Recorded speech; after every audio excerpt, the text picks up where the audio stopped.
আসসালামু আলাইকুম, সকলকে আমন্ত্রণ আনন্দ টিভি সংবাদে। আপনাদের সঙ্গে আছি আমি ফারহান আহমেদ। শুরুতেই জানিয়ে দিচ্ছি সংবাদ শিরোনাম। অভিবাসন ব্যয় মেটাতে প্রয়োজনে প্রবাসী কল্যাণ ব্যাংকের কাছ থেকে ঋণ নেওয়ার পরামর্শ প্রধানমন্ত্রীর। চলতি বছরের মধ্যেই টিকা নিতে সক্ষম সবাইকে আনা হবে টিকার পূর্ণ ডোজের আওতায়, জানালেন স্বাস্থ্যমন্ত্রী। এবং চলচ্চিত্র শিল্পী সমিতির নির্বাচনের আপিল বোর্ডের দেওয়ার সিদ্ধান্ত স্থগিত করেছেন হাইকোর্ট।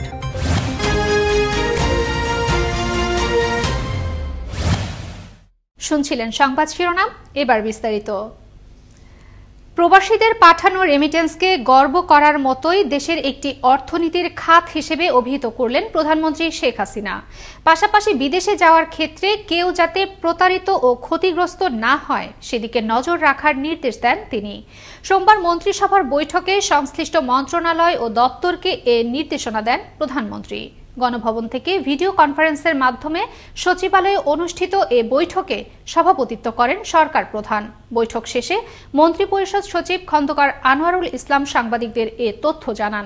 বলেন, অভিবাসন ব্যয় মেটাতে প্রয়োজনে প্রবাসী কল্যাণ ব্যাংকের কাছ থেকে ঋণ নেওয়ার পরামর্শ দিয়েছেন প্রধানমন্ত্রী। যে বিদেশে যে লোকজন যাবে এটা ভেরি প্রিসাইজ এবং ট্রান্সপারেন্ট করে দিতে এবং টেলিভিশন, রেডিও, পেপারে, মিডিয়ার মাধ্যমে ব্যাপক প্রচার করে দেওয়া যে এরা হলো অথরিটি, এই পরিমাণের টাকা লাগবে। আর আপনারা যথাসম্ভব আপনাদের যদি টাকা পয়সার প্রয়োজন হয় আপনারা অনুগ্রহ করে প্রবাসী কল্যাণ ব্যাংকের মাধ্যমে ঋণ নিয়ে যান। কারণ ব্যাংক যখন আপনাকে ঋণ দিবে তখন ব্যাংক অ্যাবসলিউটলি অ্যাপয়েন্টমেন্ট লেটার ছাড়া কিন্তু ঋণ দিবে না। চলতি বছরের মধ্যে সবারই সম্পন্ন হবে করোনার টিকার পূর্ণ ডোজ।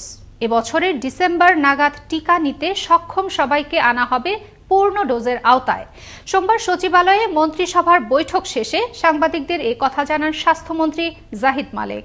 এ সময় তিনি আরও জানান, টিকার জন্য এখনো পর্যন্ত খরচ হয়েছে 20,000 কোটি টাকার বেশি। পাশাপাশি দেশের 70% মানুষকে দেয়া হয়েছে করোনার টিকা।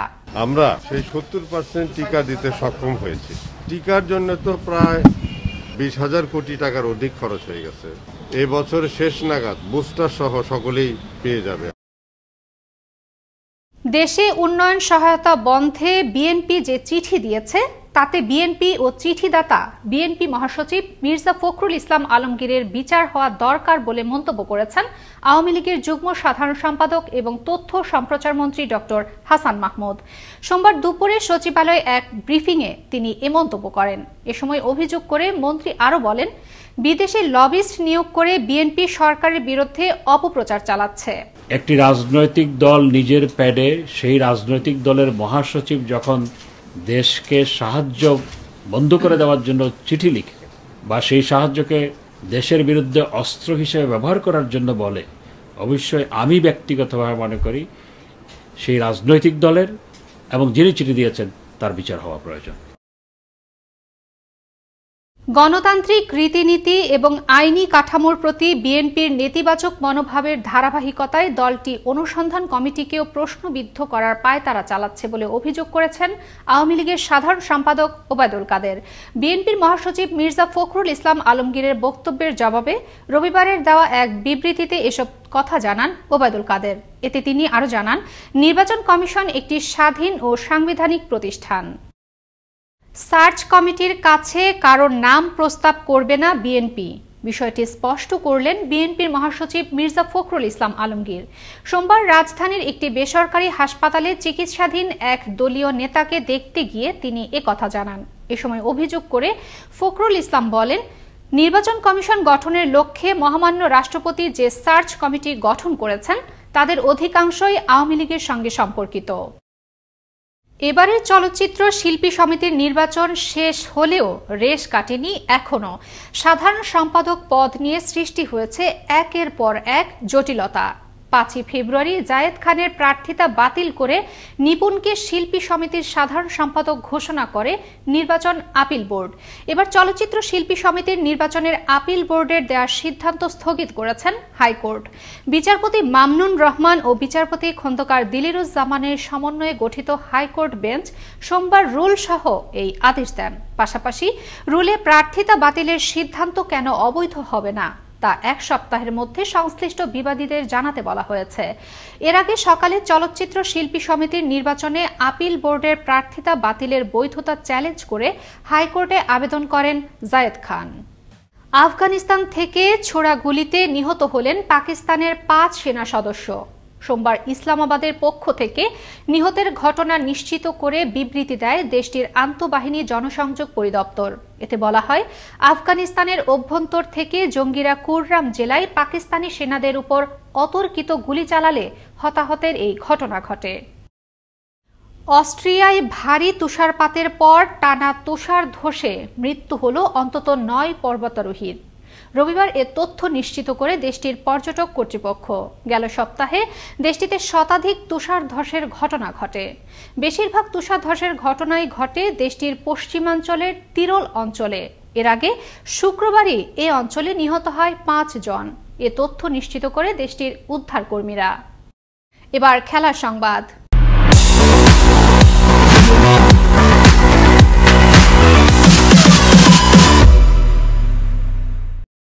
অ্যাথলেটিকো মাদ্রিদকে 4-2 গোলে হারিয়ে দাপটে জয় তুলে নিল বার্সেলোনা।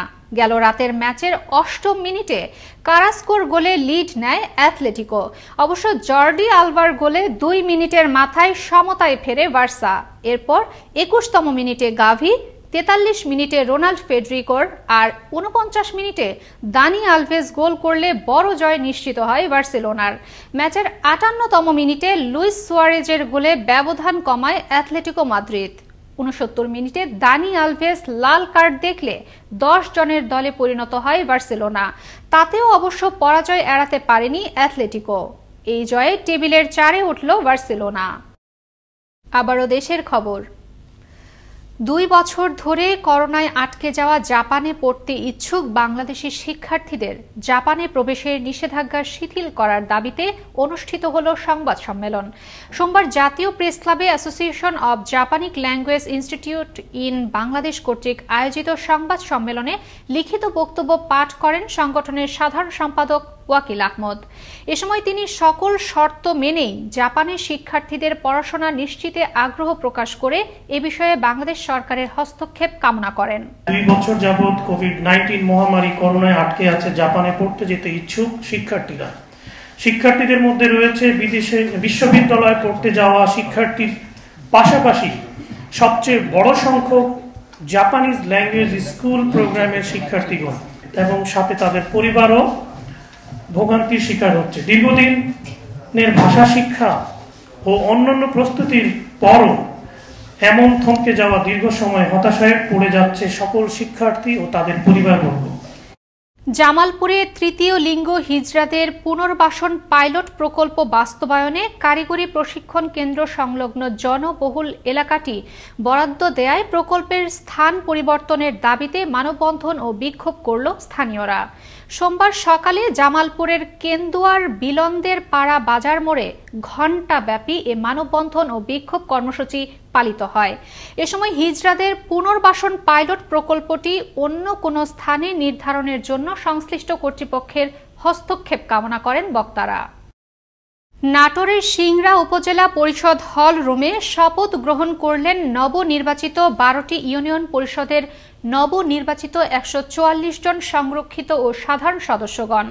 সোমবার বেলা 11টায় নবনির্বাচিত 144 জন ইউপি সদস্যকে শপথ বাক্য পাঠ করান উপজেলা নির্বাহী কর্মকর্তা এম সামিরুল ইসলাম। এ সময় সংশ্লিষ্ট ব্যক্তিবর্গ উপস্থিত ছিলেন। দেখছেন আনন্দ টিভি সংবাদ। নিচ্ছি আরও একটি বিরতি। বিরতির পর যা থাকছে: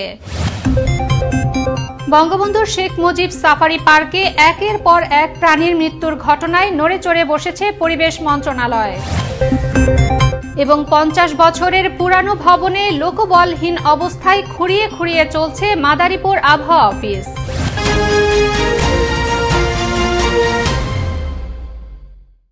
গাজীপুরের বঙ্গবন্ধু শেখ মুজিব সাফারি পার্কে একের পর এক প্রাণীর মৃত্যুর ঘটনায় নড়ে চড়ে বসেছে পরিবেশ, বন ও জলবায়ু পরিবর্তন বিষয়ক মন্ত্রণালয়। পার্কের দায়িত্ব থেকে বেশ কয়েকজন কর্মকর্তাকে সরিয়ে দেয়া হলেও পরিস্থিতির হয়নি তেমন কোনো পরিবর্তন। এমন পরিস্থিতিতে রবিবার সাফারি পার্ক পরিদর্শন করেন পরিবেশ মন্ত্রী শাহাবুদ্দিন। গত 1 মাসের মধ্যে এই যে কয়েকটি প্রাণী মারা গিয়েছে এই তথ্য উদ্ঘাটনের জন্য আমরা আমাদের মন্ত্রণালয়ের পক্ষ থেকে 5 সদস্যের একটা কমিটি করে দিয়েছি। 10 কার্য দিবসের ভিতরে সেই কমিটি রিপোর্ট প্রদান করবে। কারো ইন্ধনে এটা হয়েছে কিনা সব কিছু এই তদন্তে আমরা আশা করি বের হয়ে আসবে। তবে একটা ভাইরাস জাতীয় একটা রোগ আসছে, এই জন্য প্রাণীগুলো মারা যাচ্ছে। কোনো কিছুতে হামলা করে নাই, এটা আমরা নিচ্ছি। বাঘ সাফারিতে দিকে তো মানে ওরা বলছে যে এখানে 9টা বাঘ আছে, বাট ওখানে মানে ফুল মাঠ খুঁজে চারিদিক দিয়ে আমাদের বাস ড্রাইভার ভালো ছিল, বাট চারিদিক দিয়ে ঘুরে মাত্র ফুল দিয়ে মাত্র একটা বাঘ দেখছি। এটা দুঃখজনক বিষয়, কারণ আমরা তো আসলে দেখতে পারতাম বা ওটি যদি মারা গেছে, ওটি তো এখন আর দেখা যাবে না। একটা ব্যবস্থা নেওয়া উচিত যে কেন মারা যাচ্ছে বা কি কারণে এগুলা হচ্ছে, কি সমস্যা, এগুলা নিয়ে গবেষণা করা উচিত। আর 5ই ফেব্রুয়ারি বগুড়ার আদমদিঘির বিহি গ্রামে নিজ বাড়িতে রাতের অন্ধকারে কৌশলে 2 তরুণীর ঘরে প্রবেশ করে শ্লীলতাহানি করে একই গ্রামের শিহাব ও মিন্টু নামের 2 যুবক। এ সময় ভুক্তভোগীদের চিৎকারে পরিবারের লোকজন এসে 2 ধর্ষককে আটক করে। পরে থানায় খবর দিলে ঘটনাস্থলে এসে তাদের গ্রেপ্তার করে পুলিশ। এ ঘটনায় একটি মামলা দায়ের হয়েছে বলে জানান আদমদিঘি থানার ভারপ্রাপ্ত কর্মকর্তা জালাল উদ্দিন। হঠাৎই আকাশে বাতাসে ভেসে আসছে বাঁশির সুর, কখনো মধু হই হই, কখনো সোনার ময়না পাখি, আবার কখনো বা আমার সোনার বাংলা আমি তোমায় ভালোবাসি।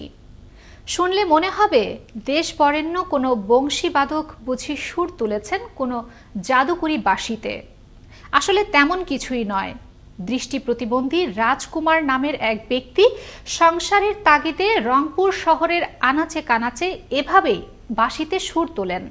রংপুর থেকে মাহফুজ আলম প্রিন্সের প্রতিবেদনে থাকছে বিস্তারিত। রাজকুমার জন্ম থেকেই দৃষ্টিহীন রাজকুমার, বয়সের ভার আর অন্ধত্ব কেউই হার মানাতে পারেনি রাজকুমারকে।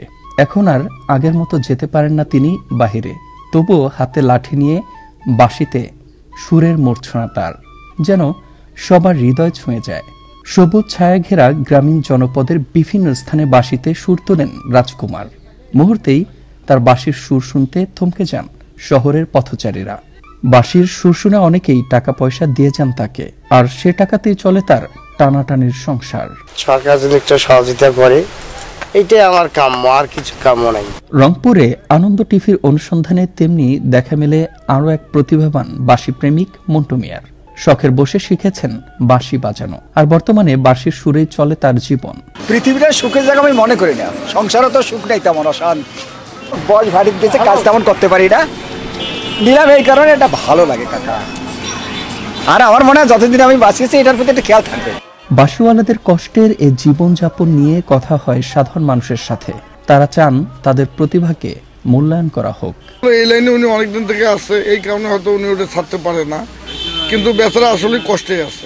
হ্যাঁ, সরকার থেকে যদি ওনাকে সহযোগিতা করে তো খুব ভালো হয় ওনার জন্য আর কি। উনি যেন একটু ভালোভাবে চলতে পারে, ভালোভাবে থাকতে পারে, খাইতে পারে, এটাই আমাদের কাম্য। আমাদের কোনো অসুবিধা নেই, আপনি বাঁশি আপনার ব্যবসা, এটা আমাদের কোনো ক্ষতি নেই। তবে অবহেলিত এই জনগোষ্ঠীকে সমাজ উন্নয়নের মূল স্রোতধারায় আনার চেষ্টা অব্যাহত রয়েছে বলে জানালেন এই সমাজ সেবা কর্মকর্তা। আপনারা যেহেতু আমাদের এরকম অসংখ্য প্রতিবন্ধী আছে, যাদের মেধা আছে, মনন আছে, তারা হয়তো বিকশিত হতে পারতেছে না। আমরা চেষ্টা করতেছি, আমরা কিন্তু বিভিন্নভাবে প্রতিবন্ধীদেরকে তাদেরকে কর্মসংস্থান করার সুযোগ সৃষ্টি করে দিচ্ছি। সমাজের এই অবহেলিত মানুষরা হয়ে উঠুক প্রজ্বলিত দীপশিখা, তাদের এই প্রতিভা ছড়িয়ে পড়ুক সবার ঘরে ঘরে, এমনটাই প্রত্যাশা সবার। মুস্তফা কামাল তোহা, আনন্দ টিভি, ন্যাশনাল ডেস্ক। গোপালগঞ্জের কোটালীপাড়ায় ভয়াবহ অগ্নিকাণ্ডে পুড়ে ছাই হল রামশীল ইউনিয়ন আওয়ামী লীগ অফিস সহ 20টি দোকান ও বসতবাড়ি। রবিবার বিকেলে কোটালীপাড়ার রামশীল বাজারে অগ্নিকাণ্ডের এই ঘটনা ঘটে। খবর পেয়ে 1 ঘন্টার চেষ্টায় আগুন নিয়ন্ত্রণে আনে কোটালীপাড়া ফায়ার সার্ভিস। বৈদ্যুতিক শর্ট সার্কিট থেকে আগুনের সূত্রপাত হতে পারে বলে ধারণা করা হয়। 50 বছরের পুরানো ভবনে লোকবলহীন অবস্থায় খুঁড়িয়ে খুঁড়িয়ে চলছে মাদারীপুর আবহাওয়া অফিস। বর্ষায় বৃষ্টির পানি ও পলিস্টার খসে নষ্ট হচ্ছে প্রয়োজনীয় কাগজপত্র সহ মূল্যবান যন্ত্রাংশ। ইন্টারনেট দুর্বলতার কারণে যথাসময়ে আবহাওয়া সার্ভারে তথ্য প্রদান করা সম্ভব হয় না বলে জানান আবহাওয়া পর্যবেক্ষণ কর্মকর্তা। 1975 সালে মাদারীপুরের কুলপদ্দিতে মাদারীপুর আবহাওয়া পর্যবেক্ষণাগার প্রতিষ্ঠার পর থেকে তৈরি করা হয়নি আর কোনো নতুন ভবন, করা হয়নি তেমন কোনো সংস্কারও। ভবনের বেহাল দশায় যে কোনো সময় ঘটতে পারে অনাকাঙ্ক্ষিত ঘটনা, এমন আশঙ্কা স্থানীয়দের।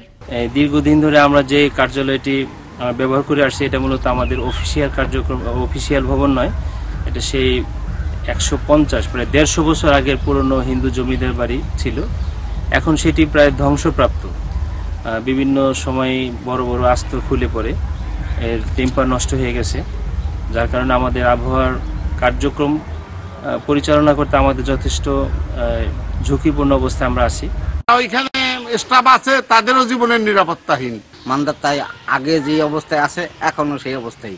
অফিসিয়াল কোনো প্রাইভেসি নাই এবং খুবই খারাপ অবস্থা। এবার আবহাওয়া সংবাদ।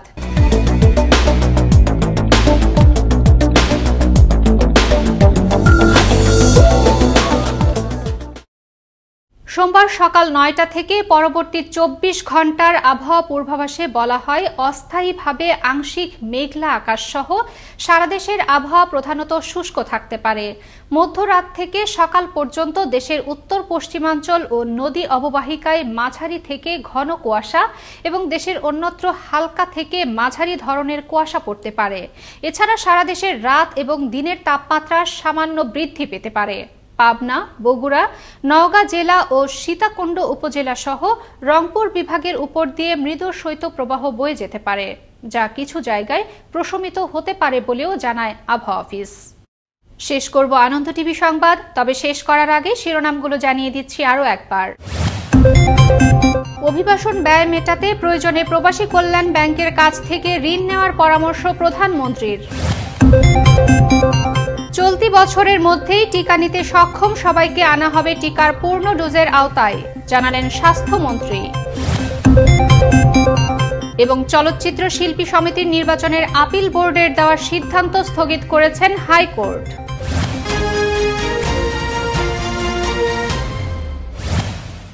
এই ছিল এখনকার মতো।